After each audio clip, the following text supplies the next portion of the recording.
मैं YouTube channel Jairam education centre में आप सभी का स्वागत है। वीडियो शुरू करने से पहले बता देना चाहता हूं कि यदि आप मेरे चैनल को सब्सक्राइब नहीं किए हैं तो सब्सक्राइब कर दीजिए और अपने दोस्तों के पास शेयर कर दीजिए। चलिए, आज का जो मेरा वीडियो होगा, शासन का जो सबसे निचला स्तर होता है जिसे कहा जाता है पंचायती राज, पंचायती शासन अधिनियम।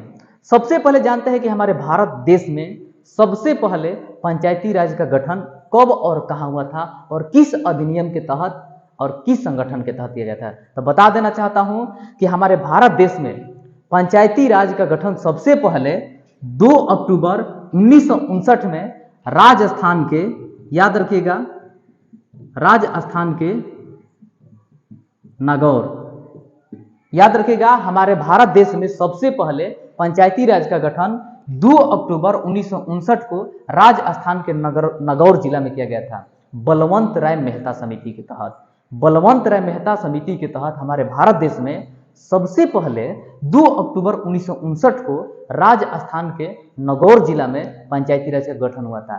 संविधान के किस संशोधन के तहत, याद रखिएगा, 1992 में भारतीय संविधान के 73वां संशोधन के तहत 2 अक्टूबर 1959 को राजस्थान के नागौर जिला में बलवंत राय मेहता समिति के तहत पंचायती राज का गठन हुआ था। चलिए, अब जानते हैं कि पंचायती राज का जब गठन हुआ बलवंत राय मेहता समिति के तहत तो कितने स्तरों पर रखा गया था। 3 स्तर था। सबसे पहला जो स्तर था ग्राम पंचायत, सबसे पहला जो स्तर था ग्राम पंचायत, दूसरा जो था पंचायत समिति,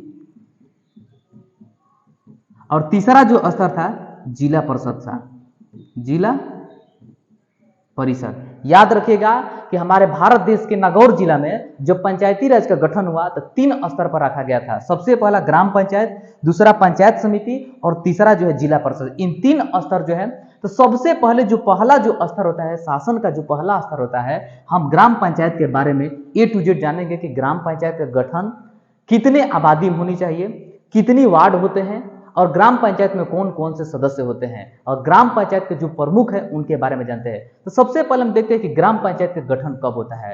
तो याद रखिएगा कि अगर किसी भी राज्य में या किसी भी देश में जब ग्राम पंचायत के गठन करना चाहते हैं, यानी कि पंचायत के, बता देना चाहता हूं कि हम बिहार राज्य के बक्सर जिला के ब्रह्मपुर प्रखंड के गहौना पंचायत बिलम से करते हैं। हम जो जिस पंचायत से बिलोंग करते हैं उस पंचायत को गहौना पंचायत के नाम से जानता है। हमारे गांव की जो आबादी है लगभग 65 से 7,000 तक है, 6500 से 7,000 तक। तो बता देना चाहता हूं कि ग्राम पंचायत की जो गठन होनी चाहिए, तो ग्राम पंचायत के गठन के लिए 7,000, याद रखिएगा, 7,000 औसतन आबादी।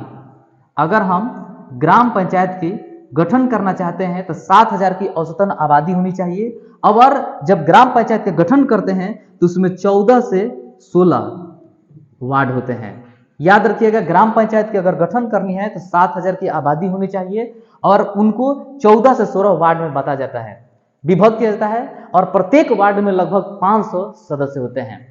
प्रत्येक वार्ड में लगभग 500 की आबादी होती है, तब हम ग्राम पंचायत का गठन कर सकते हैं आसानी से किसी भी राज्य या किसी भी क्षेत्र में। तो ग्राम पंचायत के जो प्रमुख अंग होते हैं उनके बारे में हम जानते हैं। तो सबसे जो पहला अंग है ग्राम पंचायत का ग्राम सभा। देखिए, ग्राम सभा, जैसे ना कहा जाता है कि सभा लगा है, सभा बुलाई गई है, तो सभा क्यों बुलाया जाता है? तो सभा कहने का मतलब है कि एक ऐसा संगठन जहां पर देश विदेश के गरीब आम आदमी, जो सभी लोग सम्मिलित हो और अपने दुख सुख की बातें साझा कर सके, बता सके कि हमारे देश में, हमारे गांव में, समाज में किस तरह की परेशानी है, और उस सभा के जो सदस्य होते हैं उस पर विचार करेंगे और उनकी जो समस्या होगी उस समस्या का समाधान करेंगे। ठीक उसी तरह हमारे ग्राम पंचायत की जो है एक है, पहला जो अंग है ग्राम सभा है। ग्राम सभा की जो बैठक होती है हमारे 1 वर्ष में 4 बार होती है, यानी कि 3 चौके 12, 3 साल पर, याद रखिए, 3 साल पर होते हैं ग्राम सभा का बैठक। और इस सभा के जो हेड होते हैं, ग्राम पंचायत के जो पंचायत के मुखिया होते हैं, वही बुलाते हैं। पहले के जमाना में गांव में सभी जगह जब सभा बुलाई जाती थी तो 1 दिन पहले पूरे गांव में डूबी बजाया जाता था, सबको जागृत किया जाता कि कल सभा है और सभा में जो भी हो, दिन दुख, जो भी गरीब लोग है, अपनी जो समस्या हो उस समस्या को लेकर पहुंचेंगे। जब सभा बुलाई जाएगी तो याद भी रखिएगा कि उस सभा में जो भी सदस्य में भाग लेंगे उसकी जो उम्र होगी 18 प्लस से अधिक होगी। जो व्यक्ति जिसके अंदर सोचने और समझने की परख हो, तजुर्बा हो, जो समझ सकता है कि हमारे समाज में क्या हो रहा है, क्या गलत हो रहा है, क्या सही हो रहा है, उस व्यक्ति को उस सभा में बुलाई जाती है। यानी जिनका उम्र 18 साल से अधिक हो, वो व्यक्ति पहुंचते हैं और उस सभा में जिन लोगों की दुख हो वो दुख मुखिया के सामने कहते हैं और मुखिया उन समस्याओं को क्या करते हैं, अपने इच्छा के अनुसार समाधान करते हैं। तो याद रखिएगा कि ग्राम सभा जो है ग्राम पंचायत का अंग है। यह साल में जो इसकी 4 बार बैठक होती है, यानी कि 3 महीने पर, 3 चौके बार। अब बता देना चाहता हूं, लेकिन हमारे पंचायत में नहीं होता है। हम कहीं भी नहीं देखे अभी तक। 2 साल हो गया चुनाव हुए हमारे बिहार गोहना पंचायत में, लेकिन नहीं हो रहा। ये नाकामी है, ये मुखिया की कमी है, हमारे पंचायत की कमी है। लेकिन ऐसा नहीं होना चाहिए, सभी को बुलाना चाहिए, आखिर देखना चाहिए कि हमारे समाज में किसकी क्या कमी है, किनकी क्या आवश्यकता है, और उन आवश्यकता को पूर्ति करनी चाहिए। हालांकि ये नाकामी है, ये हमारी सच्ची मानवता नहीं है।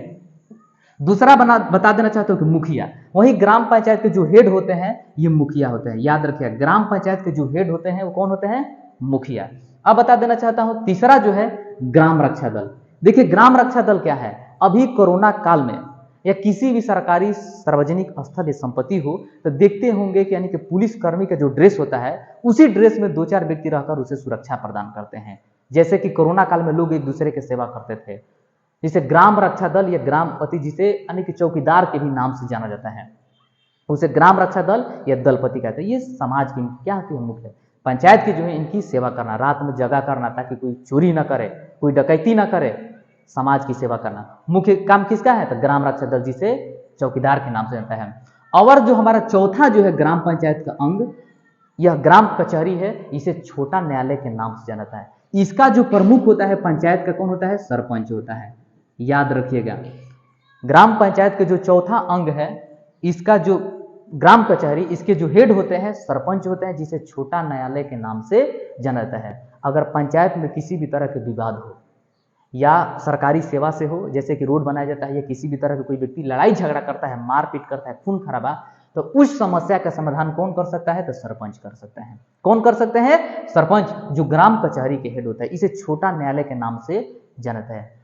पंचायत के जो सरपंच होते हैं लगभग 10,000 मामलों की सुनवाई कर सकते हैं। अगर पंचायत के जो सदस्य है, जो सरपंच, अगर लिख देते हैं तो उसको कोर्ट भी काटने की इजाजत नहीं है, तो काट सकते हैं, इसलिए कि इसको अधिकार दिया गया है।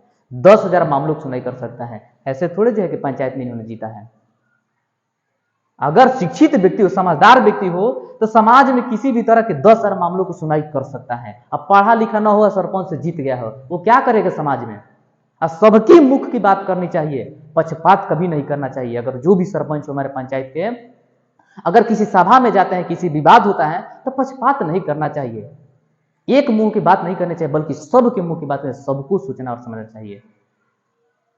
अभी नहीं कि किसी के पक्षपात करिए, ऐसा गुण नहीं होना चाहिए। तो सरपंच जो होता है हमारे पंचायत के ग्राम कचहरी के हेड होते हैं, यह लगभग 10,000 मामलों की सुनवाई कर सकते हैं। तो बता दिए, तो ग्राम पंचायत के जो है यह हमारे शासन की सबसे निचली पायदान है, जहां पर किसी तानाशाह का शासन नहीं बल्कि जनता का शासन चलता है, लोगों को शासन चलता है। यह पंचायती राज अधिनियम के तहत स्थापना किया गया था, बलवंत राय मेहता के समिति के तहत। एक ऐसी सभा है जिसमें लोग एक दूसरे के साथ मिलजुल कर रहते हैं, एक दूसरे से मिलजुल कर वोटिंग करते हैं और इन सभी को क्या करते हैं, पूर्ण बहुमत देकर जिताते हैं। और व्यक्ति जीत कर अगर अपनी मुख मोड़ ले तो इनकी नाकामी है, इनकी मूर्खता है, इसलिए कि जनता आपको वोट दी है। हालांकि आपका पटीदार या कोई भी व्यक्ति न दे हो, तो हालांकि जब जीत गए हैं तो आपके लिए सब एक समान है, सबको एक समान दृष्टि से देखना चाहिए और समाज की सेवा करना चाहिए। यही है हमारे ग्राम पंचायत की खूबी। सत्ता के विकेंद्रीकरण किया गया तो ग्राम पंचायत का हुआ, ताकि लोगों के भी जान सके कि लोग की समस्या क्या है, नहीं कि निचले जो स्तर है गांव की भी समस्या क्या है, उस समस्या का समाधान करना चाहिए। ये हो गया हमारा ग्राम पंचायत का अंग, ग्राम सभा, मुखिया, ग्राम रक्षा दल और ग्राम कचहरी, चारों। चलिए बस आज के लिए इतना ही। सभी को राम राम।